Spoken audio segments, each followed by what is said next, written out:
Welcome back to my channel. My name is Robin. This is Let's Talk Gardening with Robin. I live in Zone 6 in Northwest Connecticut.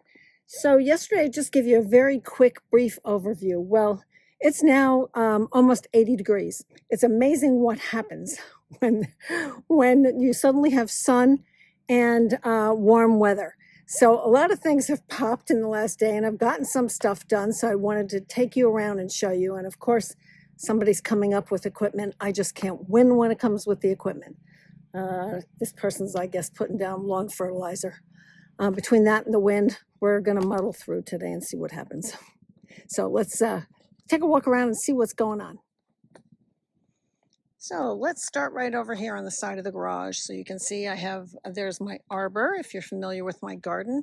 I have a crabapple right here. I have a lot of daffodils and some hyacinths coming up. My Let's Dance Skyview hydrangeas are up and looking good. My brand new Invincible Spirit, I think that's Invincible Spirit, is not looking good at all. I have tons and tons of Camasias. I did actually divide these last year. So obviously I can divide them even farther. Let's take a quick look down here. This is a daffodil I got. Oh, we had a bunch up in our development when we first moved here. I don't know exactly what variety this is, but it's very pretty. So moving around the back of this bed, we have some Shenandoah grasses. We have some alliums in here. We have some chartreuse on the loose nepeta. We have lots of Salvia caradona in here. And of course, we have this Salix. And again, if you've watched me for any length of time, you know I cut these down to nothing every year. And they really just keep growing and growing and growing. So let's move on while that guy's in the other direction. These boxwoods did pretty good over the winter. I don't know what variety they are. I've had them for a long time. Got my fountain set up, but don't have it running just yet. So this bed right in the front, this is a hillside upright. I love it. It's gotten very large since I first got it. Again, this was also trimmed. I've got a couple spruces, got a baptisia in here. I just added a rose standard from David Austin. And it looks like our verbascum's coming back. I usually use this bed for annuals. Makes it easy for cutting. I have alliums out over there. So let's keep walking around. I'm actually really loving this year. I have some more things I'm going to add in, but I've got hundreds of Belle Epoque tulips in here. This is a lilac called Charles Jolly. I had to pull out my Walker's Low catmint. I'm going to put gembox hollies on both sides. I don't know what was happening to the catmint, but it was just dying. Inkberries along the edge here, along the house. I absolutely love these Coraldo Hinoki cypress. My Tough Stuff hydrangeas. That I'm going to show you. They had runners, all of them, and we've been pulling the runners up and repotting them. This is these are tulips. This one just opened. I think these are pink cubed. I think that's what I have here. Poet's Wife, rose, and my peonies are just starting to come up. They're really not very far advanced. However, Spirea Ogon looking absolutely gorgeous. Another shrub that I love that I put in is this Winter Sun Mugo. Absolutely love it. This color is amazing, just amazing. And then when we swing around here, winter berries, that'll be full of, red berries as the season goes on. Here's more of the Tough Stuff hydrangeas. So you can see I really pulled out a lot of the runners because these were getting so massive. So just a reminder with the winter berries, you have to have a male. So I have Winter Sprite and Jim Dandy as the male. So you have to have a male to pollinate to get berries. So swinging around. Again, here's another huge salix that I keep cutting down. I've got muscari underneath. Let's see if I can get down there.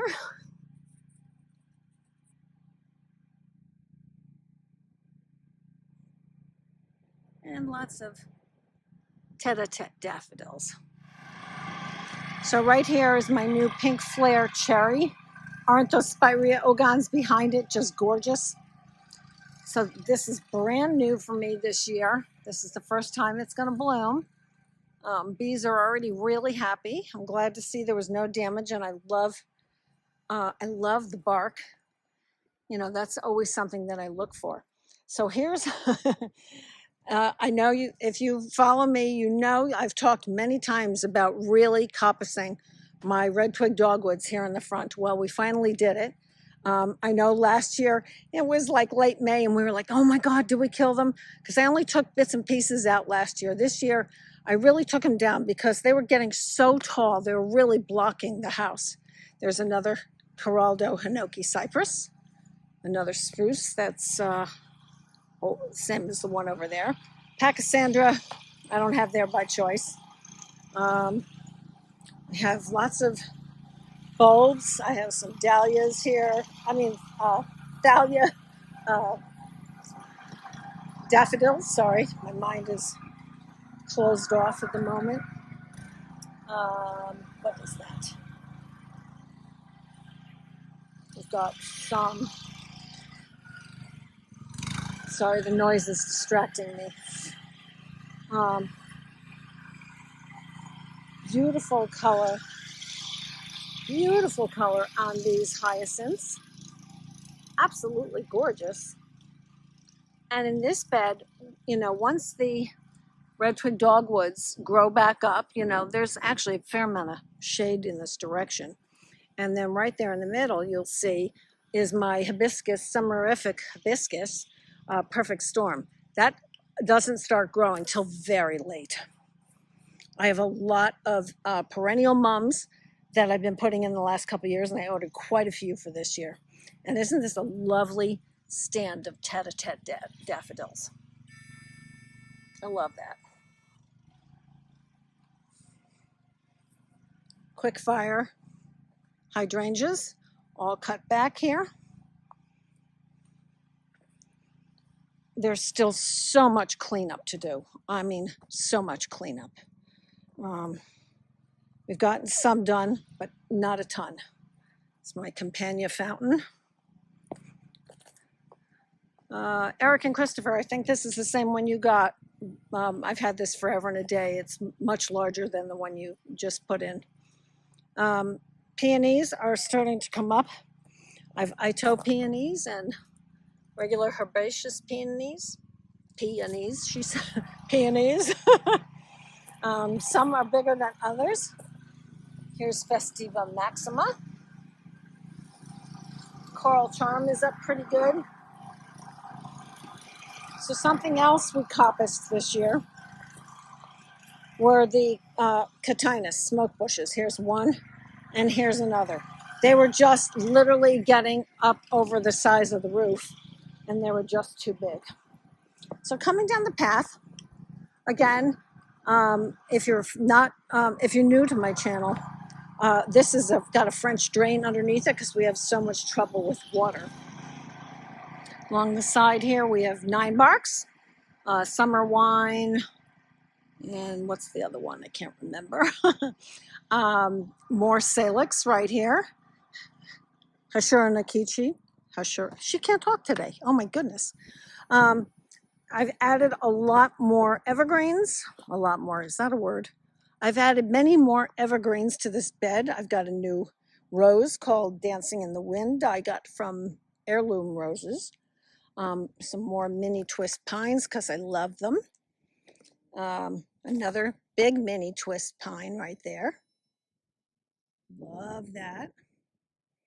Got some Mugo pines. There's one right there. Some boxwood. There's another. Juniper. Lots of daylilies right here. And then I've got one, two, three old lilacs that I've had for a really long time. A few different varieties. I have two Miss Kims. I have one here and one back in the bed back there. Purple Sensation, which is the variegated one, and I have another one. I don't know what that one is. Got some Weigela here. I've got lots of Ajuga.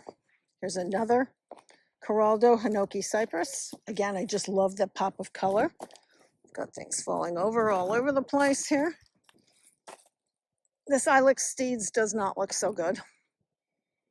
Let me flip around here. So it looks like some of my euphorbias here are back. Again, we really have not cleaned up here at all. More perennial mums. A lot of geums. I've been adding more and more geums. And Stokes asters, I have a bunch of those.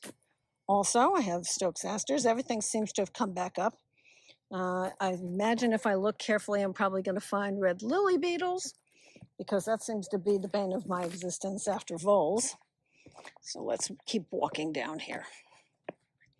Some more new evergreens the last couple of years. Pinus yellow point, right there. I had to stake them. It's been so windy, they literally like blew over. Some boxwoods, some hollies. Got bupleurum that self-seeded itself.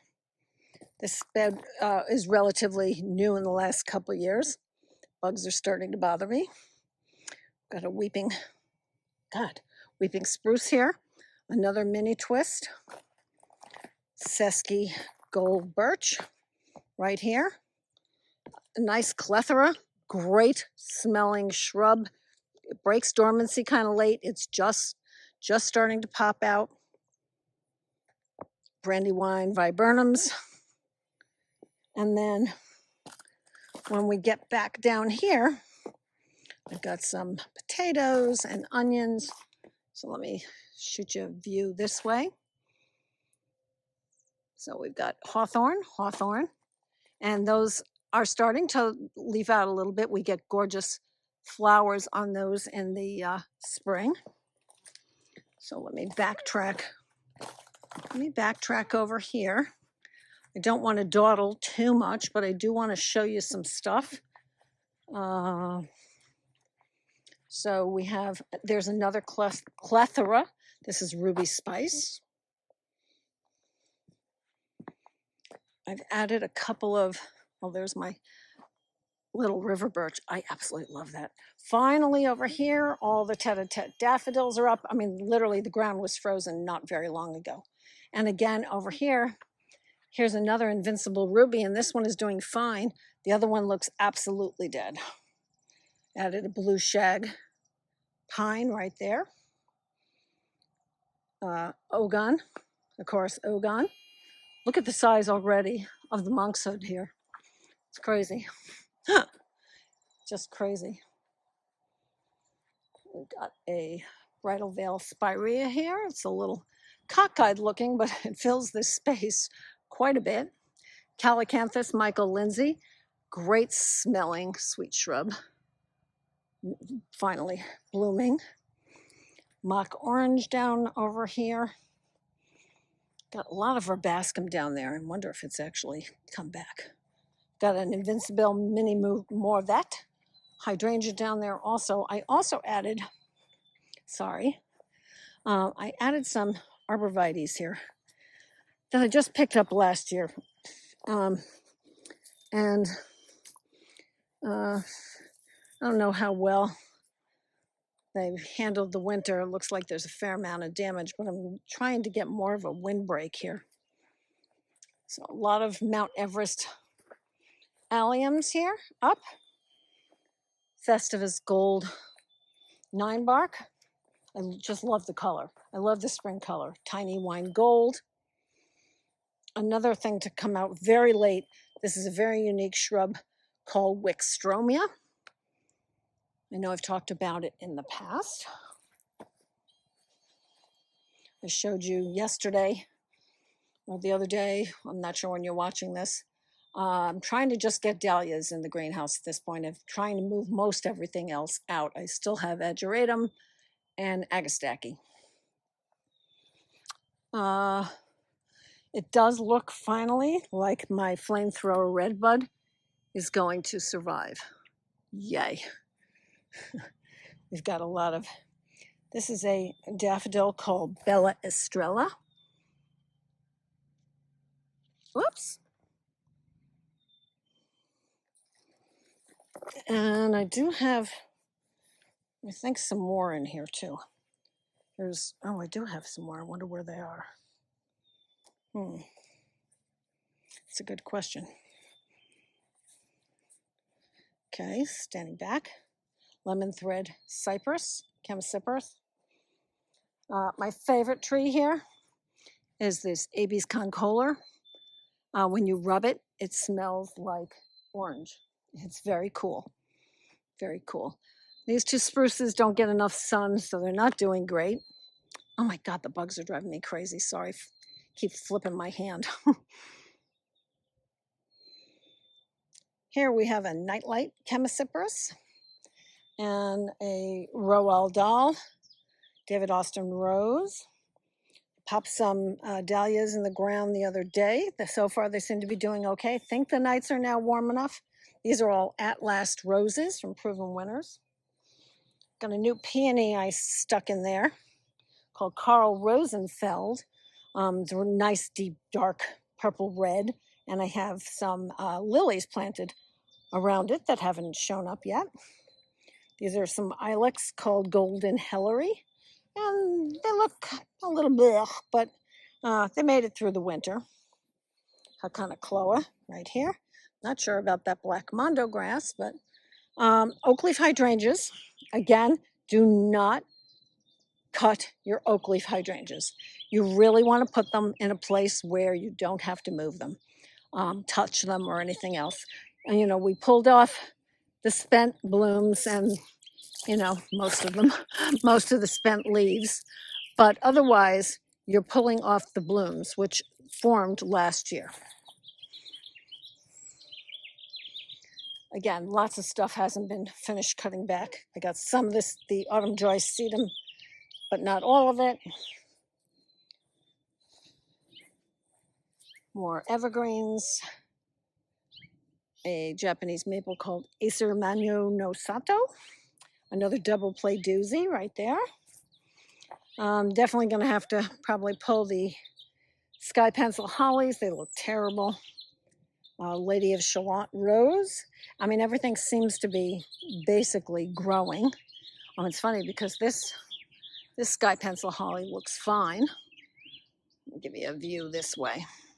Gold cone juniper. This is a big hydrangea called Pink Diamond right here. I've got wisteria on my arbor. Oh my God, I've got bugs that are just driving me nuts. I know I keep saying that. Sorry. Okay, let's whip down this way. Not a lot happening in this direction. Finally, Koto no Ito is putting out some leaves. I had trouble with this last year. Even my tree guy could not figure out what the problem was. We had leaves, but they never really got any size to them. It was weird. Tater tot arbs over here. Another double play doozy. We've got a couple of, that's less dance lovable in there. Doesn't look great. And this is tough stuff, top fun right here. Lots of new growth, which is nice. More tete-a-tetes. This is Invincible Spirit 2. Great. All these have already been trimmed this year. They're all budding back out. This is a new Japanese maple called Crimson Queen. I'm very excited to see this open up. I love things are cockeyed all over the place. You can't win. Wee Bit Grumpy has not done great in the last year or so. I don't know why. Again, more mums. This is a reblooming lilac from Proven Winners. So hopefully this year it will actually rebloom because it didn't last year. So I'm going to make sure to cut off the blooms after it blooms its first flush. Incredible hydrangea, gorgeous show-off forsythia. And the biggest advantage to this particular forsythia versus older ones, it blooms all the way down the stalk. If you need to cut it for any reason, you want to shape it or whatever, I mean, I'll probably come in and shape this, I have like a rogue, couple of rogue tall things here. You want to do it right after it blooms. Let's see, we've got Bobo hydrangeas in here. This Bobo does not look so good. I don't see anything happening there, but here's a Queen of Sweden rose right here. This is in a stilby called Chocolate Shogun that I love. Gets big, dark leaves. Got some Woodgelias over here. Got a lot of Baptisias over there. This is a Kusa dogwood over there. My Stewardia is leafing out. This is Olivia Rose Austin, getting some nice new foliage. I do deal with black spot. I'm going to try and get these sprayed as soon as the leaves are coming out. Another Chemcypris, that's gotten huge. Didn't quite expect that. My Viburnum Mary Easy is definitely leafed out here. So hopefully, I see buds. I see buds right here. So hopefully it's going to bloom soon. So let me show you what I have gotten done. And I apologize, I had help to do it, so we did not we did not run the video. So I told you the Tough Stuff hydrangea, they were sending out runners, and it was just, they were getting so wide up there. I had some azaleas in this bed that just never did well, and I had some gold mound spireas that were spreading, that old variety. So I pulled those out. We put in a couple of the Tough Stuffs right here. Here is a green carpet Korean fir we just added, just stays very small and petite.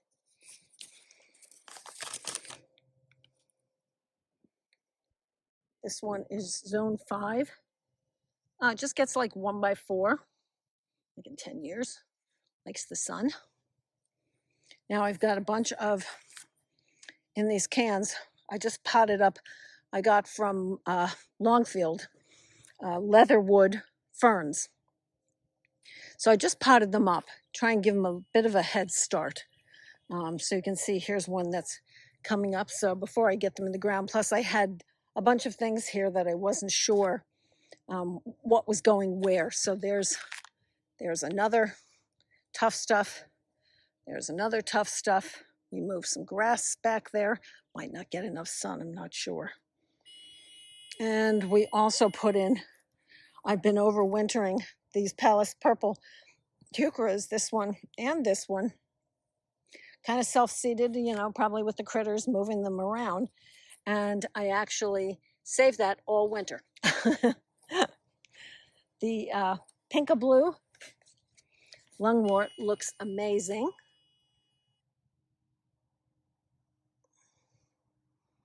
I love that variety. We've got Brunnera in here. Got some hellebores in here called Maid of Honor. Let's see if I can get that.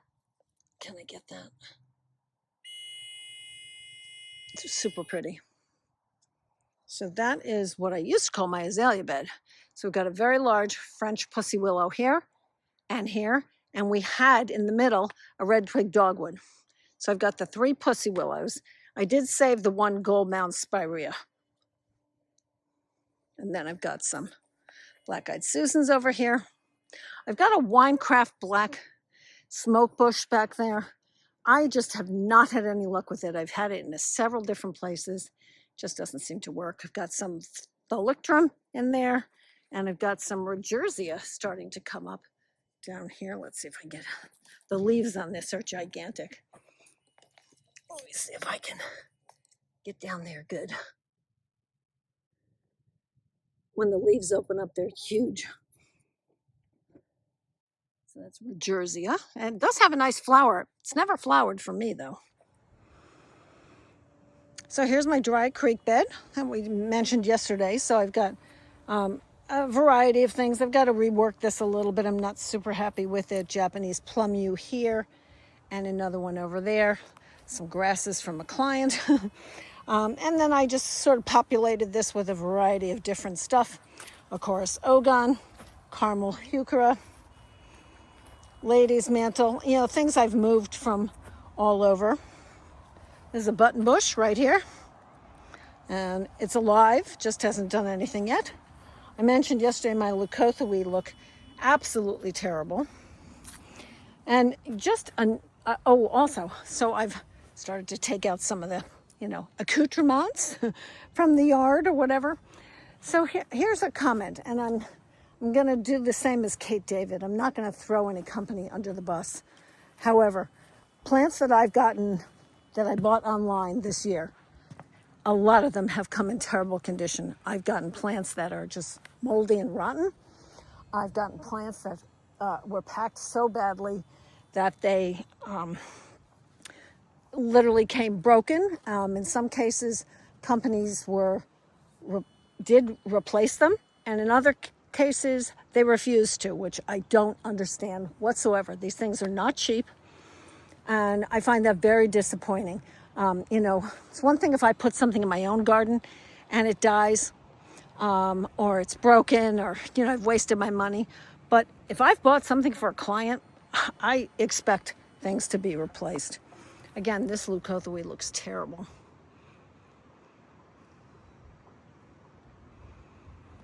A lot of winter damage.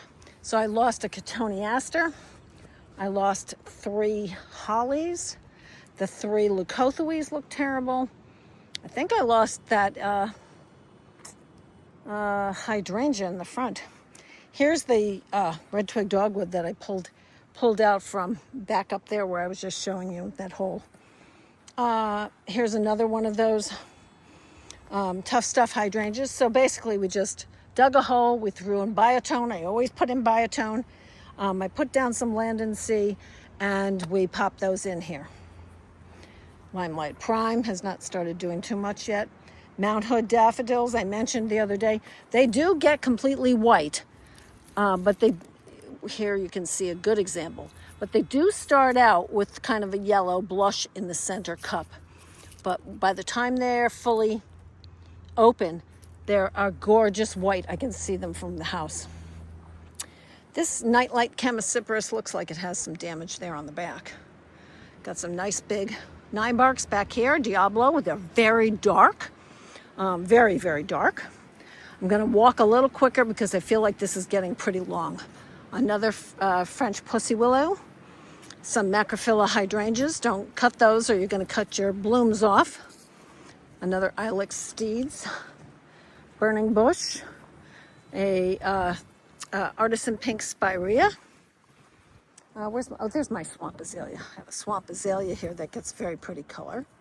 So you can see we also have the dry creek bed, runs all the way down and around and down to here. It's crazy how much water we deal with. So here are my new shrubs that I just put in. Again, biotone, land and sea. And I mounted these up because I don't want them sitting in water in case there's any issues. I mean, this bed is raised anyway. So we have the Hortsman Silberlock Korean fir. It only gets like 6 by 3. Sun departs on zone 5 through 8. Whoops. And then the Skyland spruce can get like 25 feet by 15 feet. It's really pretty. I love this. Well-drained, zone 4 through 7, sun to partial sun.